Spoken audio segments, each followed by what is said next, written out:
Ce projet Tandem concerne le traitement d'une maladie hémato-oncologique qui s'appelle la leucémie aiguë. Dans ce type de traitement, on pratique la greffe de cellules souches hématopoïétiques où on prend les cellules d'un donneur sain et on les infuse à un patient qui a été traité pour cette maladie afin de reconstituer son système hématopoïétique et également tuer les cellules leucémiques résiduelles. Le choix du donneur pour le meilleur patient est absolument critique. Et ce projet Tandem s'adresse justement à essayer de trouver la meilleure option pour un donneur compatible qui sera le meilleur choix pour un patient atteint de ce type de maladie.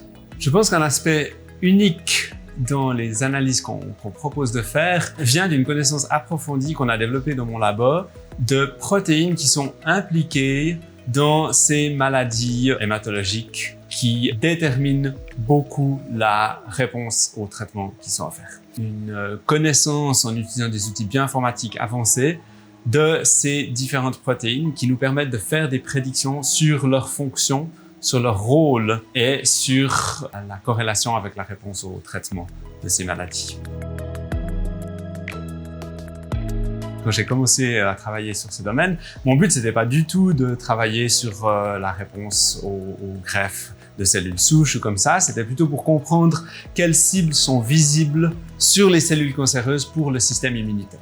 Et en fait, au cours de ces travaux, on s'est rendu compte que plein d'outils qu'on avait développés pouvaient s'appliquer aussi à ces cas de transfert de cellules souches où on a aussi une réaction immunitaire qui fait que des fois les cellules du donneur reconnaissent les cellules du receveur. On a transposé ce projet qui était à la base pour d'autres formes de traitement du cancer de l'immunothérapie sur ce projet en collaboration avec Jean Villard.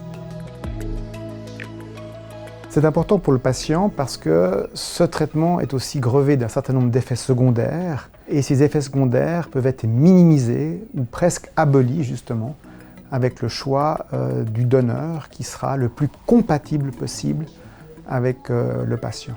Et cette notion de compatibilité qui concerne un système génétique particulier, le système HLA ou système MHC, est vraiment critique et c'est cette collaboration qui va permettre d'optimiser le choix de ce donneur à travers ce système génétique. Je pense que le rôle de la Fondation de l'ISREC est magnifique dans ce projet, de dire on va collaborer avec des gens avec qui on ne collaborerait pas nécessairement, parce qu'on vient pas du même domaine. Par exemple, voilà, Jean Villard, c'est un médecin. Moi, j'ai fait une formation de physicien, donc très différent à la base. Et puis, je crois que ce grain tandem nous a aussi aidé à nous mettre ensemble, à s'asseoir à la même table et se dire, mais oui, on a une complémentarité qui est unique et c'est ça qui va faire notre force. On pourra mettre ensemble nos outils pour le bien des patients.